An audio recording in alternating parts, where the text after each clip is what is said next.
What's up, guys? My name is Zach. I'm here doing some head work on my VQ35HR for my 07 350Z. It's a mess. I haven't fully taken apart, throwing in some JWT C8 cams with the provided valve springs and shims. As you can see, I've already done a few. You can't really tell yet. This video is kind of a little tutorial, you could say, for this specific tool. It's a JWT valve spring compressor. You can get on Z1 or JWT or a few other websites. I'm not sponsored by any means. It's just where I bought it from. It's pretty straightforward. It's actually really convenient compared to most other valve spring compressors and valve keeper remover installer. I didn't know how much faith I had in this kit, so I had this on the side just in case. But it turns out this thing is pretty dope. So you just tighten it down. It comes with this little screw guy and a lifter like this. And it goes in there, pretty simple. I'll do that in a minute, so I have something to talk about it with it. And it just compresses down the valve spring, and it was made to be used while the head is still on the block. Obviously mine are not. That's okay. What you can do is you can grab a hammer, and I like to use a very soft wooden stick, and you compress it all the way, and once you're done with that, you turn it on the backside and very gently but firmly, if that makes sense, tap the valve until the keepers pop out. This being said, yes, it's safe, it's fine, I've done it before. You just want to keep track of the keepers. Me, I tilt it and they just fall out right here, and I have a little magnet tray right here, and I just keep them in along with the other things. I'm also putting in the new valve seals from Z1. Again, not sponsored, it's just something I like to use.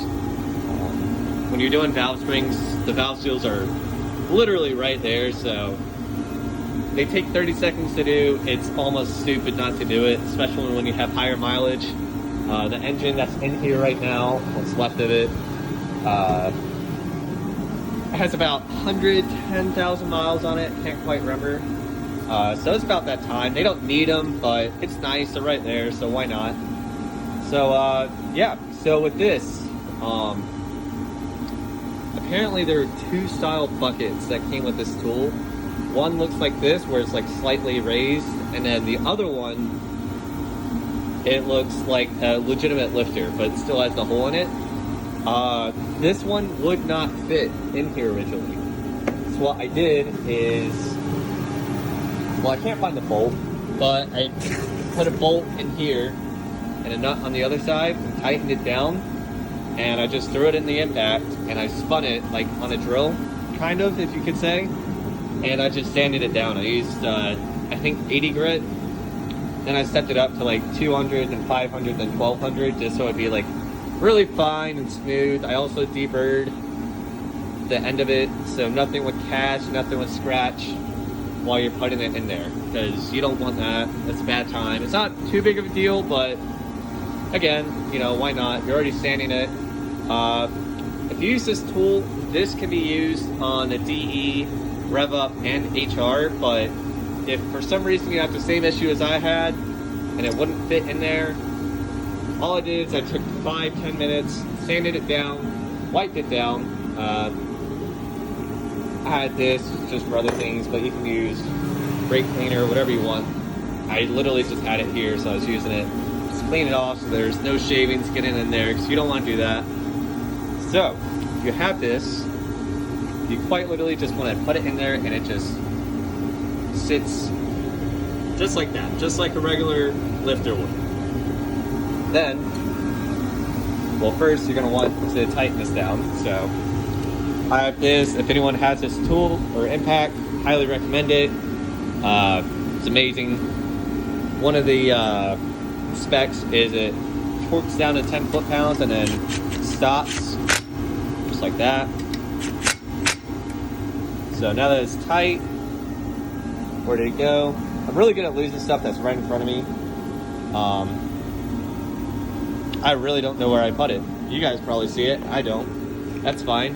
I have more of them. So anyways, back to what I was saying. So it just goes in this hole, like so. Bear with me. I am doing this with one hand while recording. So me, I'm impatient. I'm just gonna do this until it gets down.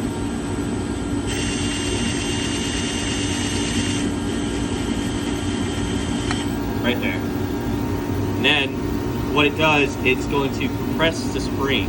Now, difference being is, should you use this tool like it's intended to while the head is on the block, then you will need to either do one of two things that I would recommend. One, you get the fitting and use compressed air to keep the valves afloat so you don't drop a valve while you're doing this. The second option is to fill it with nylon rope because you don't want any frays. You don't want to get anything down there. Nylon rope, you just put it down the spark plug tube as much as you can, not too much, just enough. And you set it to top dead center, and it comes up and it pushes up against the valve so the valve can't go down. I'll show you what I'm talking about in a minute, because since I have the head off, the valve's going to compress down, and I'm going to have to tap it back up, and I'll show you how I do that. So, as you can see, you just turn it, give it a minute. If you want to fast forward 30 seconds, it won't take too long. We're actually almost there.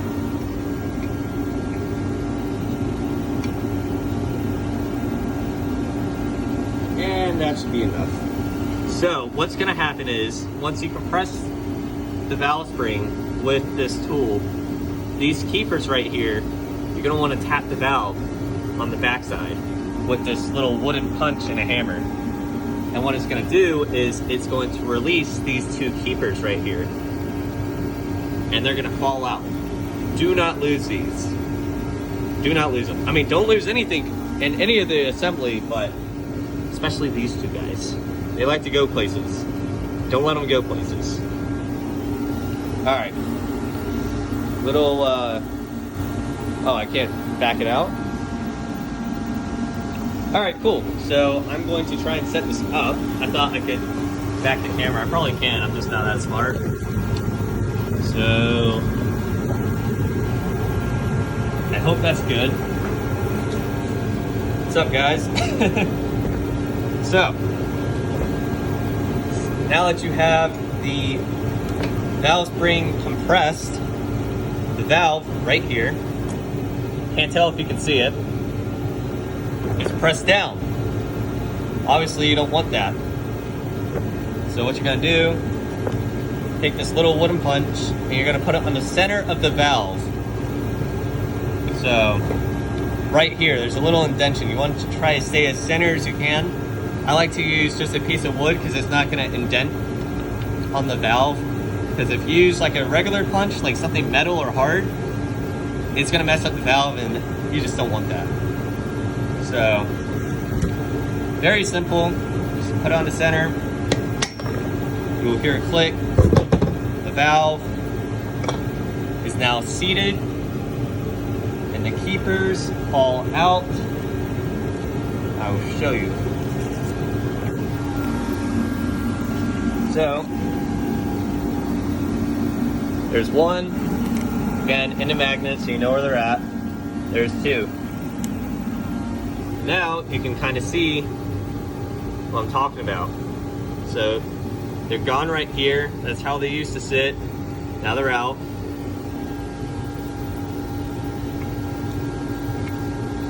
You're just gonna want to, if you're using this tool, you're just gonna bring the screw back off. What I like to do is I like to bring it back by hand. Now that it's off by hand, like so. Just fast forward with the drill or impact. And I like to use a magnet because magnets just make life easy.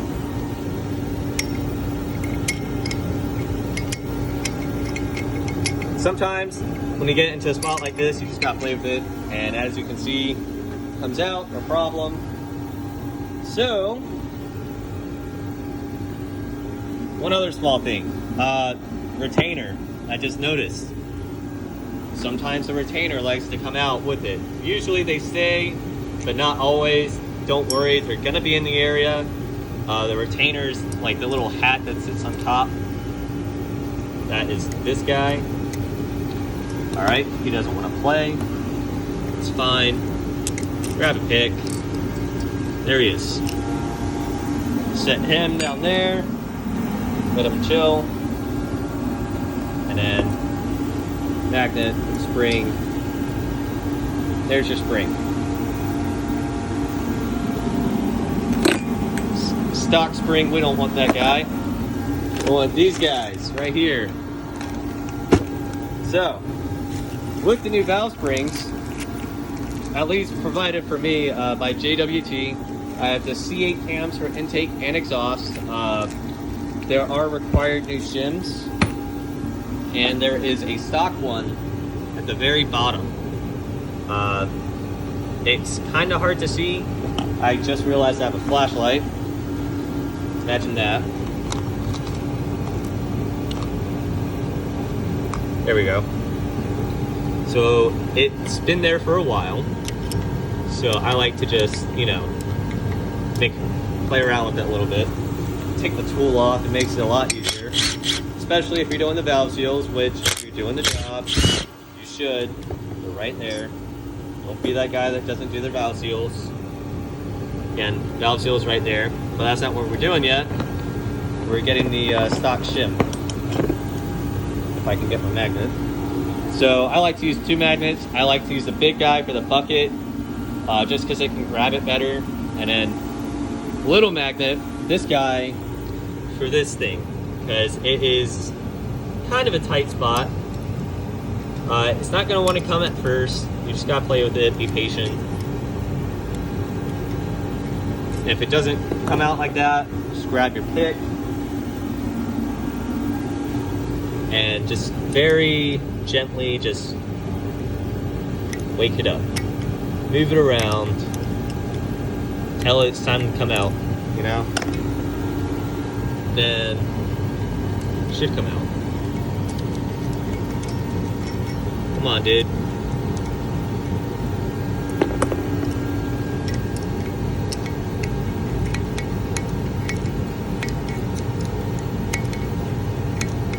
Past few I've been doing hasn't really given me this much trouble, so bear with me. I'm also doing my best to record, so if I'm shaking a lot, it's because I'm doing this all by myself.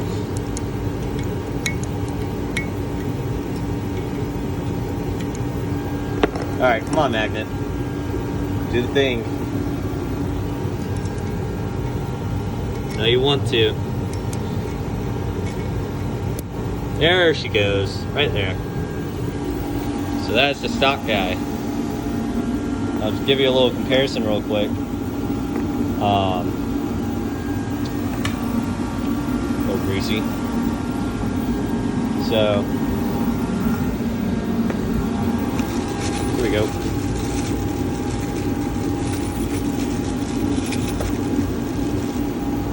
New guy.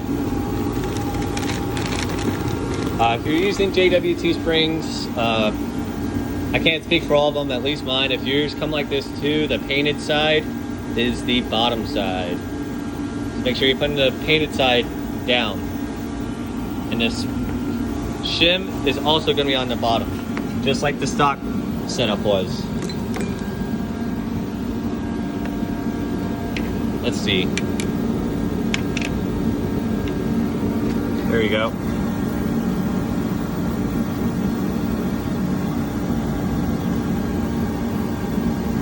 Not too much of a difference, but just enough.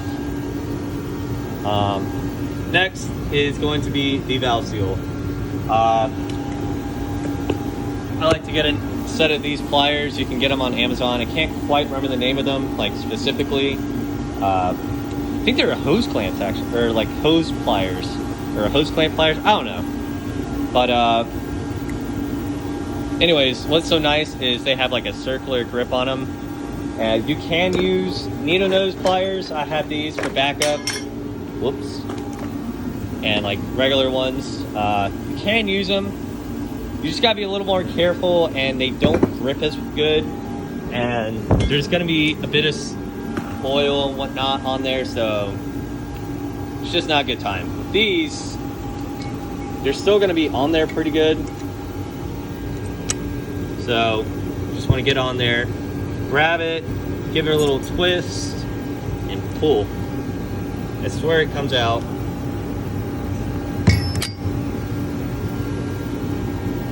All right, so I just dropped the valve. I haven't done that yet, but I guess for this instance, it's not a big deal.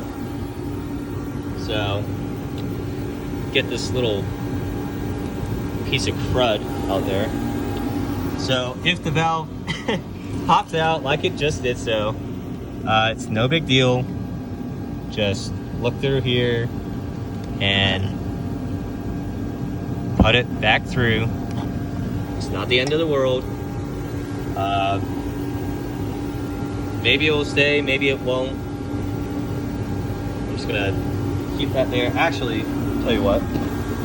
All right, hey guys, what's up? I already know you're watching a video and you're about halfway through it, maybe a little farther in.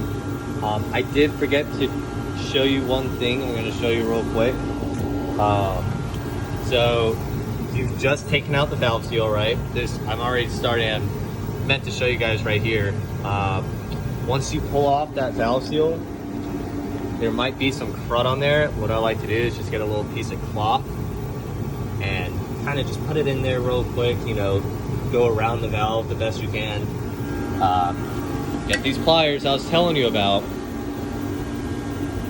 What you're gonna do is you're gonna want to clean up where that valve seal was sitting, kind of get all the crud off. So you just clamp that little piece of cloth that you put in there, and you just give it a little cleaning job. Does not have to be perfect, but the more you get out, the better. So, yeah, definitely makes an improvement. Like I said, it doesn't have to be perfect, but I would make an attempt to clean what you can. Doing so, you can get a good bit off. It is worth the extra few seconds to clean it off. So just do keep that in mind, and the rest of the video should continue right now. Actually, tell you what. Nah, it's fine. So we're just gonna keep pressing. New valve seal. Where's my bag? Here we go. So,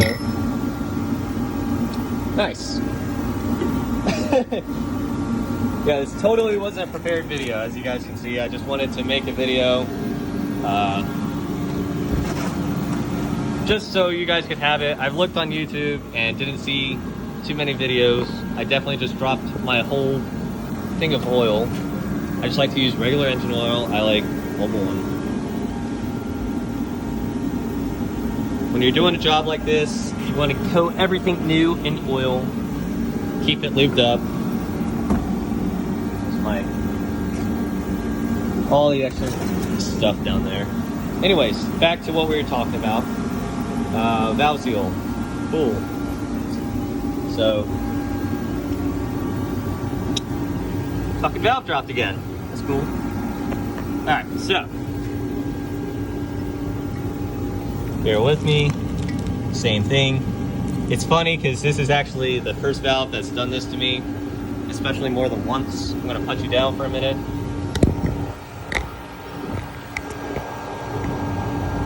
And we're just gonna move the head.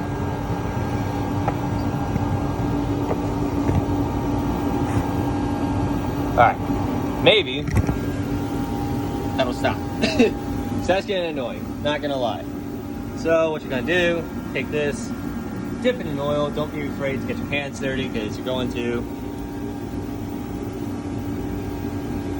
gonna seat it. I like to seat it with my fingers first. Like so. You'll feel like a little pop feeling. That's just going over like the beginning of it. The next part is kind of want to be careful. You want to keep it straight for the most part. You're going to guide it over the spots where the valve keepers go over, and if you're too reckless, it could tear the seal on the inside, and you just don't want to do that. It's a bad day. So grab these. Like I said, it takes 30 seconds to do them. You just pull them off, and you put the new guy back on. And all you do is you just push it down, and you just keep pushing. Just keep pushing.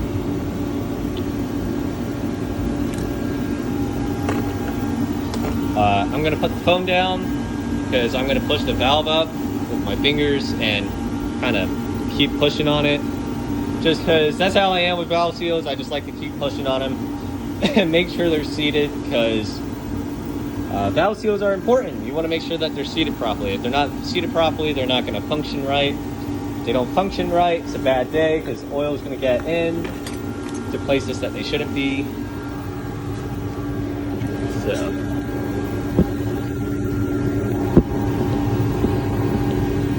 right there. What's up, guys? May or may not be able to see my face. It's fine.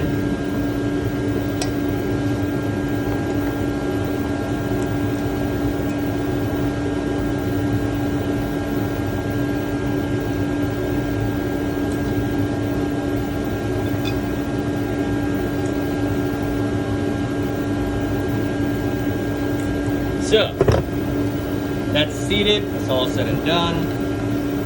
Taken care of.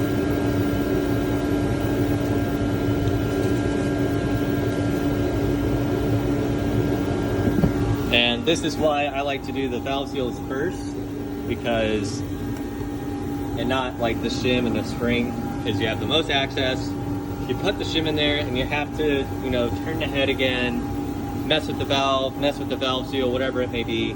That shim might move, go places it shouldn't, but we don't have to worry about that. So, guy in there, don't want to lose that. I mean, it's not bad, not using it anymore. So, new shim, dip it, coat it, make sure it goes in there. Use a pick. You want to line it up. It's got a groove where it should go. It's the same groove it was in last time.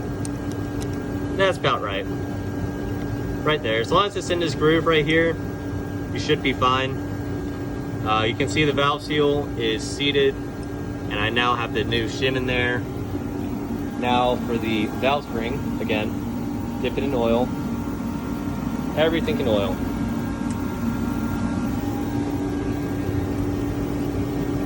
And it just seats right on top of that shim. You know it's right, because if you just give it a little wiggle, it's not going to go anywhere. So that's good to go. Next is the retainer. And guess what? Dip it in oil, because why not?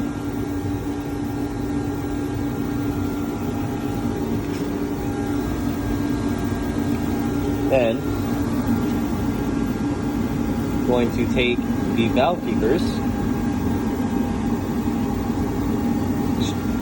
Ooh, that was lucky. I was gonna say, you should typically get some oil on there. I just dropped it on my little mess I made, so that's gonna be fine. I do like to use these. They're very small. I think I got these at Home Depot or AutoZone or O'Reilly, somewhere, I can't remember. But just really small tweezer heads, because you want to have them small enough to pick up the keeper and really get in there, especially once you have this back on, because it's not tight, but it gets in the way a little bit. For now, there's a thick side and there's a thin side. There you go. we're gonna want to put the thick side up. They're like little teeth, so, but kind of. So that's one half, and then you want to grab the other one.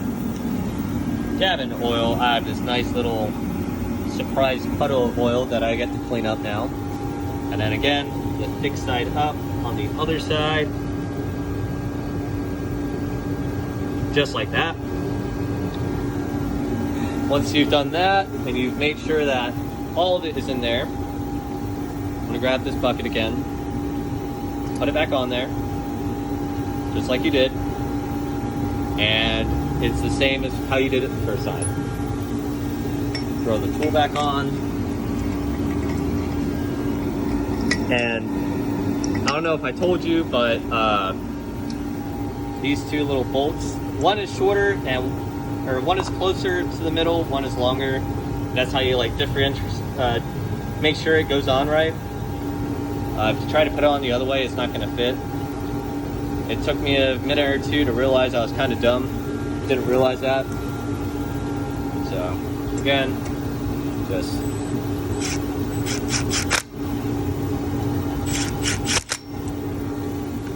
all right. Ooh, that guy's in there. All right. So, here's the part. It's not tricky. It's just a little bit of patience.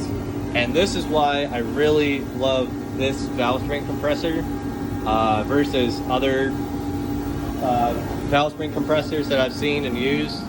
The one I've used in the past, it's got like a leg. It's like a black triangle with a few holes.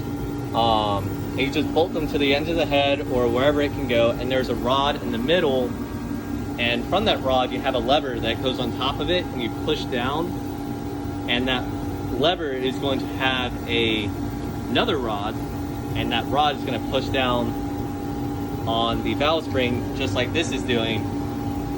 The problem with that is there's a lot going on, it's bulky, and you have to manually compress the valve spring. Once you let your hand go, you're letting go, so that can get tiring. Whereas this, you're just screwing it and it's keeping it compressed for you.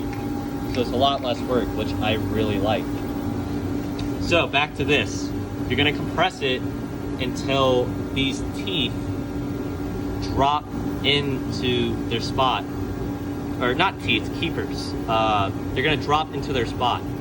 And you'll see that they have a little engrooving on the valve if you've never seen it before. And you might want to wiggle out of place, that's fine. I just use a pick and I keep them like in their spot. And you'll see that as I do this.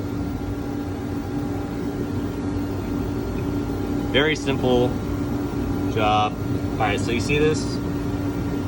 They're wanting to come out now, which is fine. Just gotta watch them. So I like to, you know, push them down, make sure they're going down. All right, here they go. This dude doesn't want to act right. It's fine. Just keep compressing. They will go.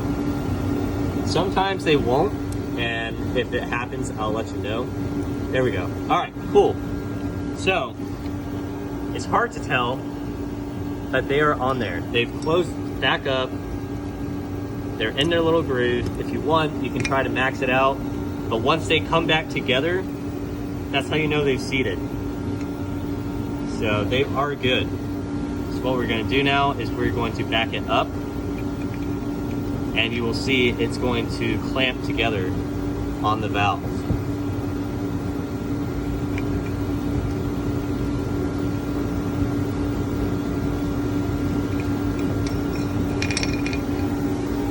All right, and it's off.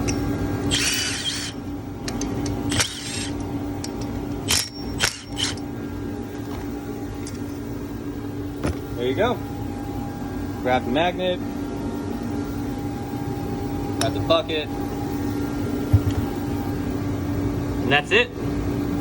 Just do that 24 times. It's not that hard. Can be a little tedious. If you have a general idea of how all this works, I don't know why it won't focus. It's not that bad. The bad part is afterwards. Once you're done with these, you do have to put the cams back on and the caps, and then you have to bolt it back down, torque it back down, and measure the valve lash. Make sure it's in spec. If it's not in spec, you get to have the fun of replacing the lifters, which, again, if you're doing the job, you probably know. If you don't, these are the lifters. Z1, Nissan, Concept Z, a bunch of pole websites. You can find them. They have different thicknesses. Once you take the measurements, if it's too high or too low, you buy the different buckets based on the thickness required to put them in the spec. Do not get rid of the shims. Keep the shims in there, and you buy new buckets. In a perfect world, you don't need to get new buckets because it should all be in spec. But obviously, if you're a car guy, you know nothing ever goes as planned. So just keep that in mind. They cost like $20 a bucket. You have 24 valves. You do the math. It can get pricey, but you gotta pay to play, you know? So anyways, that's it. Again, this is kind of a tutorial for how to use the JWT valve spring compressor tool. This is the box it comes in. It does come with really good instructions. They're really well written out. Pretty basic to understand. You can use it while the heads are on the block or while the heads are off. Again, if you use them while the heads are on the block, just make sure you're doing something to keep those valves up, because what's going to happen is if you don't do anything to keep the valve up, it's going to do exactly what it just did in this video, and it's going to drop. Now, seeing that I have the head off, that wasn't a big deal for me, because I could just pick it back up, put it back in the hole, and we're good. If you do that in the engine, congrats, you are now taking heads off because you have a valve that's in a cylinder with no access to it. That's not a good time. So, sorry if this was a little unorganized or messy. I really do hope this helps some of you guys that might be confused on how this tool works, if it's worth using versus other methods of compressing valve springs. The top few things I really do recommend for a job for doing valve springs and valve seals. This tool, number one, you can get on a few websites. Again, if you get the bucket and it doesn't fit your HR, just shave it down with the sanding paper and clean it off when you're done. It'll fit. Just gotta give it some love. So that's the number one. Magnets, big and small. So normal size magnet, a little baby magnet, because you want to get those little shims at the bottom. This is another, oh no, not even, okay, sure. This guy, because you can grab the keepers. I meant to show you guys, I meant to use it, but as you saw with the tool on there, you don't have too much space. You don't need them. They're just really nice to like put in there. When I'm using both my hands, I do use these. And this, if you're doing valve seals, I cannot stress this enough. I'll actually look for the box. Here you go. Got it off Amazon. Flat band hose clamp pliers. I knew they were hose clamps. I don't know why they're called hose clamp pliers. They are perfect for the job. Like, I can't stress that enough. So, once you pull that valve seal off, you know you're good to go. So, alright, and that's about it. So I hope you guys enjoyed the video.